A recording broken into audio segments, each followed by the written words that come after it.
¿Cuáles son los casos más oscuros y aterradores de Lost Media? En esta segunda parte vamos a continuar explorando archivos para descubrirlo. En mayo de 1989, un show británico llamado Bullseye transmitió un episodio que no tardaría en desaparecer. Ahora, para darnos una idea, el formato del show era simple. 3 equipos de 2 personas competían lanzando dardos mientras respondían preguntas. Bien, pues John Cooper fue uno de los concursantes durante este episodio. Era un hombre que no tenía nada de especial, pero esta noche tenía algo de suerte con los dardos. En un punto del juego, Jim Bowens, el presentador del show, le hace una pregunta a John. Le pregunta acerca de uno de sus pasatiempos. You've got an unusual hobby, John, haven't you? Oh yes, the scuba diving. The scuba diving. Well, apparently it's the place to do it down there, isn't it? Well, we've got the deep water where you can sort of swim over mountains and all sorts. En el clip, John dice que le gusta ir a bucear, pero verán, había algo que estaba ocultando, algo que nadie imaginaba. Ahora, poco después, John y su compañero obtienen el puntaje más bajo de todos. Jim les da una oportunidad más, pero estos no pueden hacerlo y se van a casa sin nada. Todos olvidaron el episodio. Solo se conservó este fragmento, pero no fue por accidente. Verán, en realidad este Lost Media sería una pieza clave de algo más siniestro. Cuando el episodio desapareció, muchos se preguntaron por qué, y la respuesta vino de años atrás. Ahora, en 1988, John Cooper fue sentenciado a 16 años de prisión por más de 30 robos. Parecía un criminal más, pero años después, en los 2000, la policía descubrió algo. Verán, una unidad especial para revisar casos antiguos sin resolver comenzó a ver los que estaban archivados, y uno de estos los llevó a John. Este caso era de 1985, 4 años antes de que John concursara en Bullseye. En este año, los hermanos Richard y Helen Thomas estaban en su granja. Esta noche, John estaba merodeando y llevaba días acechándolo sin que ellos supieran. Poco después, John entró con una escopeta listo para robar. En cuanto cruzó por la puerta, fue directo a los hermanos, y sin pensarlo se deshizo de ellos. Luego de esto provocó un incendio para borrar toda evidencia de lo que había pasado, así que cuando los bomberos llegaron solo encontraron los cuerpos de los Thomas. Poco después descubrirían que ambos fallecieron debido a impactos de un arma, pero jamás supieron cómo sucedió. Ahora, durante años la teoría fue que los hermanos planearon esto como su despedida, y el caso quedó sin resolver. Pero por otro lado, John seguía libre, así que continuó con sus crímenes durante años. En 1989, y apenas unas semanas después de su aparición en Bullseye, John salió con su escopeta. Estaba acechando en un sendero, esperando a cualquier persona que intentara disfrutar de una caminata tranquila. Pero verán, este sendero estaba justo a un lado de la zona donde John iba a bucear, justo la misma zona de la que habla en el clip que vimos. Pero esa tarde, Peter y Wenda Dixon, que estaban de vacaciones, fueron esas personas desafortunadas que pasaron por ahí. Cuando cruzaron por el punto donde John estaba, este saltó y los amenazó. Les ordenó darle sus tarjetas bancarias, los pines y su dinero. Peter le entregó 300 libras, pero eso no fue suficiente, así que John levantó su escopeta y acabó con ellos. Durante los siguientes años, John continuó así, hasta que en marzo de 1996 todo cambió. Un día John emboscó a 5 adolescentes en un campo. Los amenazó y se llevó a 2 chicas del grupo para luego abusar de ellas. Hasta aquí John seguía confiado que jamás lo atraparían. Pero lo que no se esperaba eran las nuevas tecnologías forenses que llegarían en los 2000. Así que unos años después, en 2006, cuando John ya estaba encerrado, las pruebas archivadas del caso revelaron más. Había restos de ADN de John. Y cuando analizaron los objetos de John, descubrieron que había una mancha de sangre de Peter Dixon en su escopeta y unos shorts que John tenía en casa. Pero luego encontraron fibras de su ropa y guantes. Estas coincidían con fibras halladas en la escena del fuego de los Thomas y el lugar donde encontraron los cuerpos de los Dixon. Y otra prueba era un retrato hablado. Era de un hombre que usó la tarjeta de Peter en 1989. Pero poco después de todo esto, la policía descubrió que John había participado en el show de Bullseye. Y cuando compararon el retrato hablado con el video de John, confirmaron todo. Su rostro coincidía con el del retrato. Gracias a esto, John recibió una condena más grande. Fue diagnosticado como un psicópata. Únicamente queda un fragmento del episodio de Bullseye, y el resto del programa donde John aparece jamás se ha vuelto a ver. Antes de pasar a la siguiente historia, les contaré algo. Verán, en los últimos meses he estado cambiando algunas cosas en mi estudio, como luces, algunos micrófonos y un par de cosas extras random. Solo que los gastos se han vuelto perturbadores. Pero entre tantas cosas llegó mi salvación, Platacard, que afortunadamente tienen una oferta para ustedes. Si sacan su tarjeta desde el link en la descripción o desde este código QR, Platacard les va a regresar 1,000 pesos de cashback gastando 1,500 en la primera compra o acumulados en los primeros 15 días. Así que si están planeando hacer alguna compra de este monto, pues creo que sería una buena opción para aprovechar esta promo. Además, Platacard da hasta 200,000 pesos de crédito y 60 días para pagar sin intereses. Algo que fue bueno para los cambios que hice, porque pude crear un pequeño plan para programar mis gastos del estudio. Así que aprovechen esos 1,000 pesos. Recuerden ir al link en la descripción o desde este código QR para pedir su tarjeta y les regresan 1,000 pesos de cashback. Es octubre de 1999. Los residentes del extremo sur de Fort Worth notaron algo extraño en el aire. Un olor repugnante. Este olor invadía hogares, calles y escuelas. Luego de días, los residentes, que estaban preocupados, contactaron a las autoridades. Querían saber qué ocurría, pero ¿de dónde venía este olor? Verán, en una esquina de un vecindario cercano estaba Mexia, un supermercado que había sido abandonado. El edificio donde estaba era propiedad de una familia de Laos. Ahora, Mexia sirvió durante años a su comunidad, pero ahora estaba pudriéndose lentamente.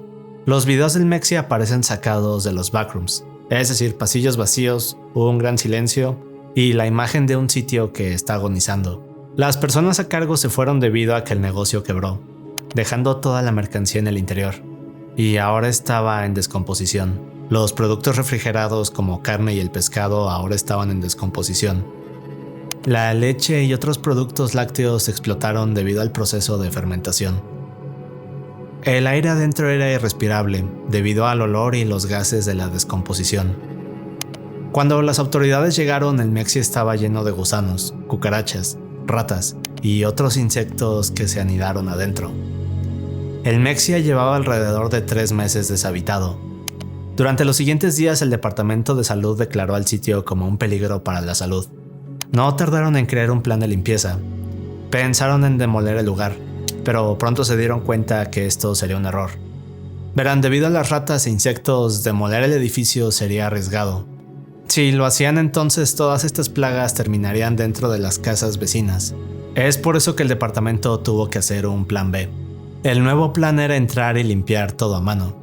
El equipo entró con tanques de oxígeno, trajes especiales para material peligroso, y luego comenzaron a embolsar y quitar la comida podrida. La limpieza comenzó en noviembre y tomó poco más de 2 semanas de trabajo intenso. El siguiente paso fue fumigar, pero esto no fue fácil.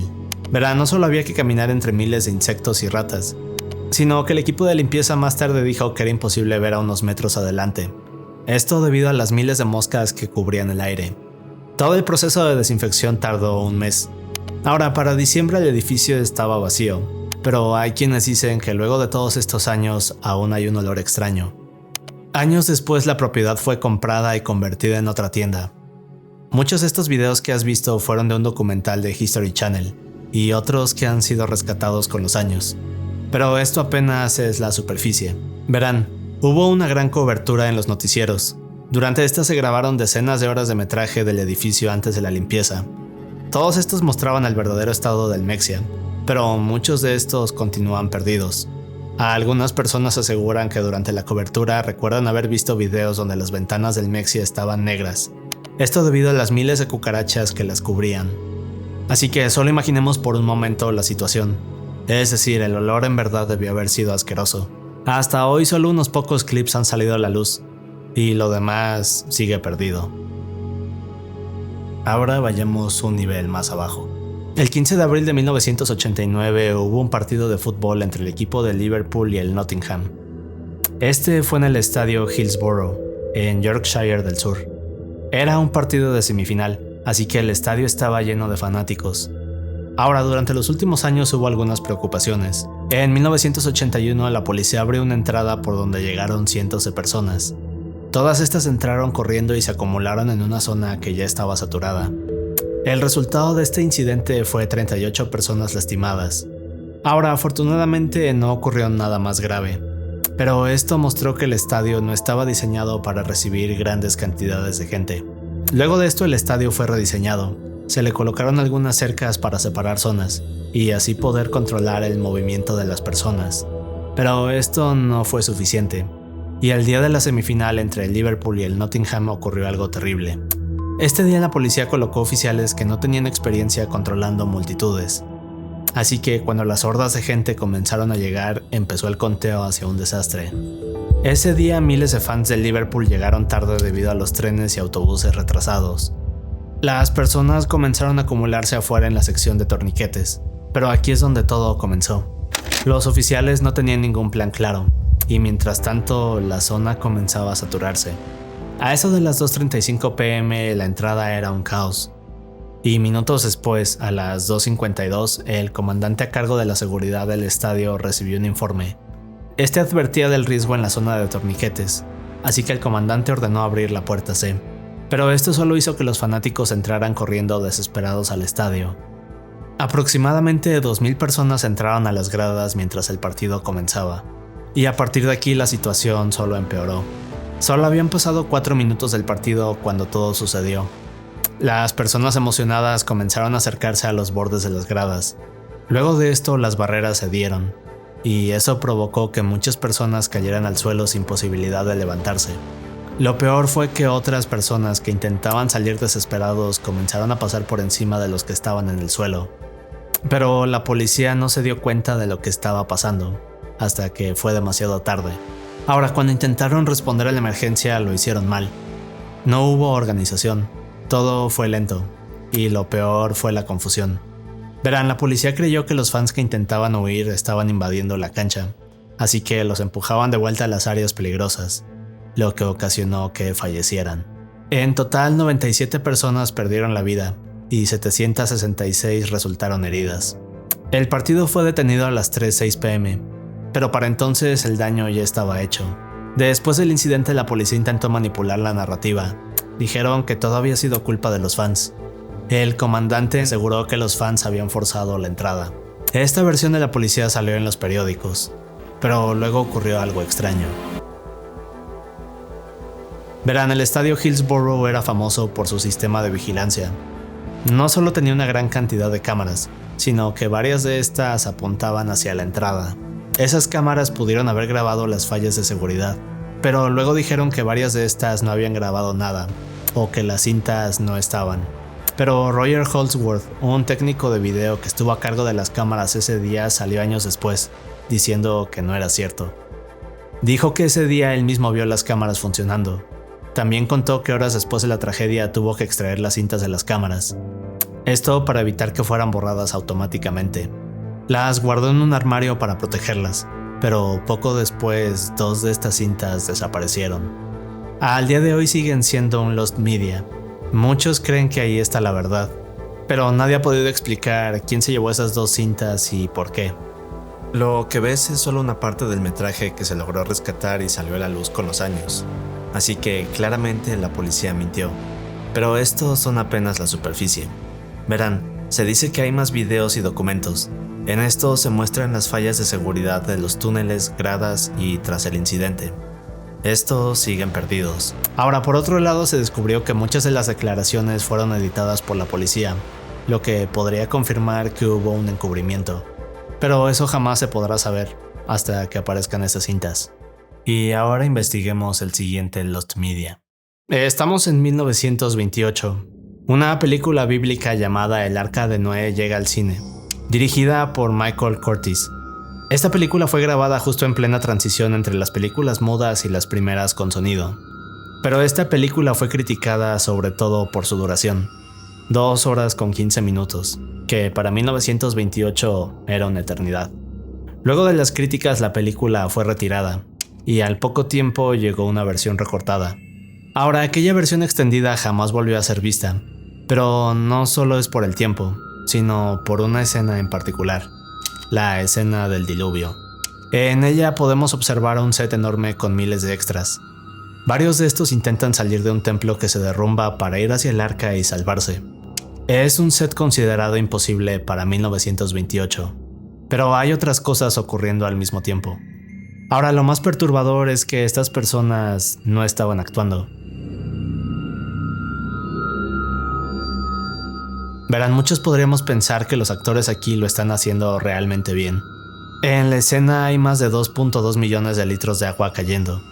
Ahora, ninguno de estos extras sabían la cantidad de agua que correría este día, así que cuando la escena inició muchos fueron tomados por sorpresa y se dieron cuenta de la realidad, que era una escena peligrosa. Todos los actores lucharon por salvarse, pero 3 de ellos no lo lograron. Otros tuvieron accidentes. Antes de grabar la escena, el director de fotografía Hal Moore intentó advertirle a Michael, pero este no hizo caso. Dijo que los actores debían estar listos para arriesgarse. Ahora, se dice que en el corte original de la película la escena del diluvio es más larga y violenta. Al parecer se podían ver las tragedias sucediendo en pantalla. Esos minutos fueron recortados y jamás volvieron a proyectarse. La versión original se perdió. Michael quería que el diluvio se viera real, pero el costo fue demasiado alto. Es un Lost Media terrible, pero estamos casi llegando al final, y aquí veremos 2 casos que van más allá. El 14 de julio del 2019, una mujer de 34 años llamada Kim Devins y su hermana Olivia escuchan un golpe en la puerta. Cuando abren hay 2 oficiales de policía. Uno de ellos pide hablar con Kim. Empiezan a hacerle preguntas, pero de pronto Olivia grita. Un instante después sale de la cocina con su teléfono y luego muestra algo terrible. Ahora, para entender esta historia debemos ir hacia atrás. En 2017, Kim y su hija de 15 años, Bianca, que vivían en Utica, Nueva York, tuvieron una serie de problemas. Verán, Bianca luchaba con ansiedad y problemas emocionales. Hacer amigos en persona era casi imposible, así que su refugio eran las redes sociales. Ahora, en este año, Bianca conoció a un chico por 4chan, y luego comenzaron una relación. El problema es que este chico vivía a un par de horas de distancia, pero Bianca se había obsesionado con él. En una ocasión se escapó para ir a verlo. Ahora, este tipo de incidentes se repitió a lo largo de año y medio. Así que para finales de 2018, Kim, que ya estaba desesperada, decide que lo mejor es internar a Bianca en un centro terapéutico. Esto sería durante un par de meses, y para febrero del 2019, Bianca regresa a casa. Todo va bien. Bianca está contenta y Kim por fin siente que su vida es normal. Ahora, en primavera de ese año, Bianca conoce a un chico llamado Brandon por Instagram. Era un chico de 21 años que vivía en Cicero, a unos 50 minutos de Utica. Brandon y Bianca tenían algunas cosas en común, así que comienzan una amistad. Al principio todo era por redes sociales, pero en los siguientes meses Brandon comenzó a verse con Bianca. Incluso asistió a su fiesta de graduación. Quienes conocían a Brandon decían lo mismo, que era un chico extraño y tímido. En un punto, Brandon le confesó a Bianca que le gustaba y que quería que fuera su novia. Solo que Bianca, que ahora estaba recién graduada, le dijo que quería enfocarse en la universidad, así que solo quería ser su amiga. El problema es que Brandon no aceptó esto. Verán, para él, Bianca no era una amiga, sino su propiedad. En las siguientes semanas comenzó a referirse a sí mismo como su novio. Esto era una señal de alerta que muchos ignoraron, y nadie imaginaba lo que ocurriría después. Para verano de este mismo año las cosas se fueron calmando. Brandon y Bianca tuvieron un par de pláticas donde dejaron las cosas claras. Brandon aceptó que Bianca no estaba interesada en él, o por lo menos es lo que le hacía creer a ella. En julio de este año, Bianca queda de verse con un chico llamado Alex en un concierto que se haría en Queens, que estaba a unas 4 horas de distancia. Ahora, Brandon se ofreció a llevarla, aún sabiendo que vería a este chico llamado Alex. No parecía molestarle, así que el 13 de julio ambos salen en la camioneta de Brandon. Cuando llegan al sitio encuentran a Alex, y luego comienza el concierto. Durante todo parece normal, hasta que Bianca y Alex se toman de la mano y luego se dan un beso. Brandon no dijo nada, pero Bianca nota su cambio de humor. Estaba callado y frío con ella. Poco después el concierto termina. Bianca se sube al asiento de atrás de la camioneta de Brandon, mientras él pone la dirección de regreso en su teléfono. En el camino, Bianca toma el teléfono, abre Discord y le cuenta a sus amigos lo bien que la pasó con Alex. Luego dice que Brandon se molestó con ella, pero piensa que no tiene por qué preocuparse. Es decir, apenas unos días atrás habían dejado las cosas claras. Minutos después se queda dormida, y eso nos lleva de regreso al 14 de julio. En esta fecha, a las 7 de la mañana, Kim y su hermana Olivia escuchan un golpe en la puerta. Del otro lado estaban los oficiales, y cuando pasan a la casa comienzan a preguntarle por Bianca. Ahora, Kim no entendía qué pasaba, pero uno de los oficiales le dice que hace unos minutos habían recibido una llamada de Brandon, donde decía algo inquietante. Pero mientras explican esto, Olivia comienza a gritar, y sale corriendo para mostrarle su teléfono. Y cuando todos ven lo que hay, no pueden creerlo. Ahora, resulta que cuando Bianca se durmió, Brandon comenzó a documentar su viaje de regreso, tomando algunas fotos y publicándolas en Instagram. Por ejemplo, lo último que hizo esa noche fue poner la frase de una canción que decía "Aquí viene el infierno, es redención". Luego cambió su biografía para poner su fecha de cumpleaños y la fecha de esta noche. Más adelante, cuando estaba a unos 10 minutos de la casa de Bianca, se desvió para detenerse en un camino aislado. Aquí apagó el motor, se bajó y abrió la puerta para despertar a Bianca. Brandon empezó a gritarle y a confrontarla. Le reclamaba por lo que pasó con Alex en el concierto. Ahora Bianca le dijo que ese no era asunto suyo, ya que lo habían hablado y que él mismo había aceptado que solo serían amigos. Pero Brandon perdió el control, así que tomó un cuchillo y se fue contra ella. Minutos después, Brandon tomó su teléfono y comenzó a tomar fotos de Bianca. Una de estas la envió al servidor que Bianca compartía con sus amigos. Luego llamó a su abuela. Hey Grandma, it's Brandon. I hope I would be able to reach you, but I guess I'm not able to, so I know this is going to come as kind of a surprise, at least to you it isn't to me, but I killed someone today. I killed my girlfriend. Well, she's supposed to be my girlfriend, but she cheated on me, and I just... Inmediatamente después de esto llamó al 911. Confesó lo que acababa de hacer y dio su ubicación. Cuando colgó se fue hacia Bianca y la arrastró para ocultarla debajo de una lona. Aquí se tomó más fotos de él al lado de ella. Durante la noche tomó fotos para documentar todo. Estas se hicieron virales en minutos, y una de estas fotos fue la razón por la cual Olivia había gritado. Ahora, mientras esto pasaba, Brandon hizo una fogata para deshacerse de su computadora. Pero más tarde, cuando la policía llegó, intentó desvivirse con su cuchillo, solo que no pudo hacerlo. Luego del incidente fue llevado a un hospital donde tardó en recuperarse, pero una vez que lo hizo fue arrestado. Brandon se declaró inocente, dijo que había tenido una laguna mental y que ni siquiera supo qué había pasado, pero nadie le creyó. En los siguientes días los investigadores descubrieron que había planeado todo cuidadosamente. En su teléfono había una lista de pasos a seguir, y en su computadora el historial de búsqueda, el cual reveló que Brandon preguntaba cómo debía ser el crimen sin ser atrapado. Pero de todo esto, la pieza de evidencia más aterradora fue lo que Brandon hizo momentos antes de todo. Verán, cuando estacionó el vehículo mientras Bianca dormía, puso su teléfono en el tablero del auto, grabando el ángulo exacto donde ocurrió el ataque. En 2021, Brandon recibió su sentencia, solo que las autoridades enviaron aquel video a varios noticieros. Así que cuando la familia de Bianca se enteró de esto, decidieron demandar a la oficina fiscal por difundir aquel video. Y luego de esto fue eliminado del disco duro de las autoridades. Pero eso no descarta las otras copias que se enviaron, y que se dice siguen guardadas en los archivos de noticieros. Es un Lost Media que esperemos jamás salga a la luz. Hasta ahora hemos visto piezas oscuras, pero es momento de explorar el Lost Media más oscuro de este video. El 12 de julio del 2014, una chica de 18 años llamada Brooke Slocum publicó un anuncio en Craigslist. Solo pedía algo de dinero en efectivo. Ahora, el anuncio pasó días sin respuesta, pero el 12 de julio a eso de las 10:08 p.m. Brooke recibió un correo electrónico. Es enviado por un hombre que se hace llamar Mike Hart. Era una respuesta a otros anuncios que Brooke había publicado en esos mismos días. Verán, Brooke ofrecía encuentros íntimos a cambio de dinero, pero no era su decisión. De acuerdo con sus amigos, Brooke era presionada a hacerlo por su novio Charles Opener de 25 años. Charles siempre la acompañaba a estos encuentros, pero ocurriría algo que no esperaban. Verán, en el último correo que llegó a las 10:59 p.m., Mike le propone a Brooke reunirse esa misma noche.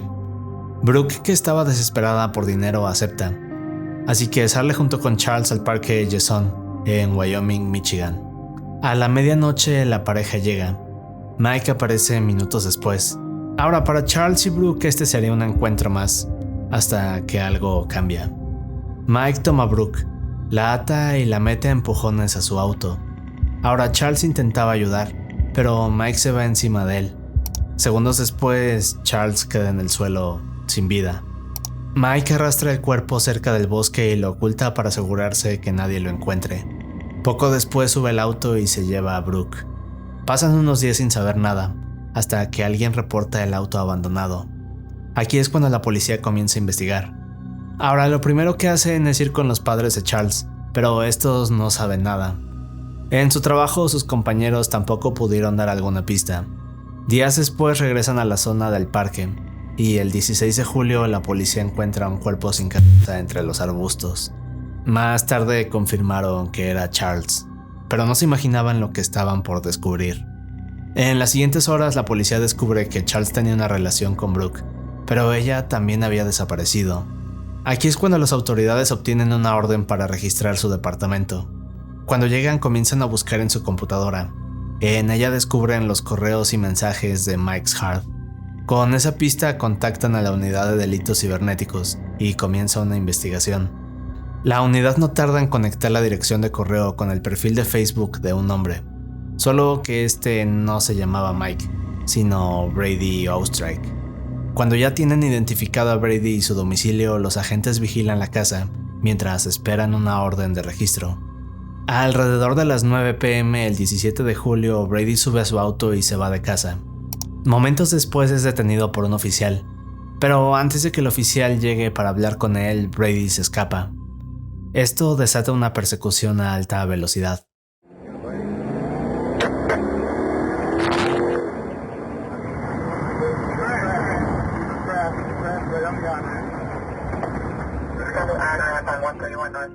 La persecución termina cuando Brady pierde el control y termina por estrellarse contra una barrera. Cuando los oficiales se acercan para arrestarlo, Brady toma un arma y luego se desvive. La policía registra el auto y aquí descubren lo que hay en la cajuela. En el interior encuentran a Brooke de 18 años, que además tenía un embarazo de 8 meses. Pero lo más aterrador vendría después. Ahora, cuando registran la casa de Ostrike, descubren más de 400 evidencias. Había cuerdas, cuchillos, espadas, una jaula y hasta un sótano transformado en una habitación aterradora. Pero lo que más llamó la atención de los investigadores fueron todas las cámaras que Brady tenía. Verán, Brady había instalado cámaras y se grabó preparando el sótano donde mantuvo a Brooke durante 5 días. Ahora, existe un video que muestra todo lo que Brady le hizo a Brooke. Lo más terrible es que mientras la policía reunía pruebas y esperaba la orden para entrar a la casa, Brooke seguía atrapada ahí adentro. Así que, en otras palabras, fue muy tarde. Durante esos 5 días, Brooke estuvo encadenada en ese sótano. Lo que ocurrió ahí quedó grabado, y la policía decidió que nadie debía verlo. Lo que comenzó como una simple solicitud de dinero terminó en una historia inquietante, todo causado por un hombre perturbado. Y de nuevo, gracias a Pletacar por apoyar este video. Recuerden ir al link en la descripción o desde este código QR para pedir su tarjeta y les regresan 1000 pesos de cashback. Pueden ver la parte 1 de estos casos de Lost Media aquí. Pero si ya la vieron, aquí hay otro video oscuro.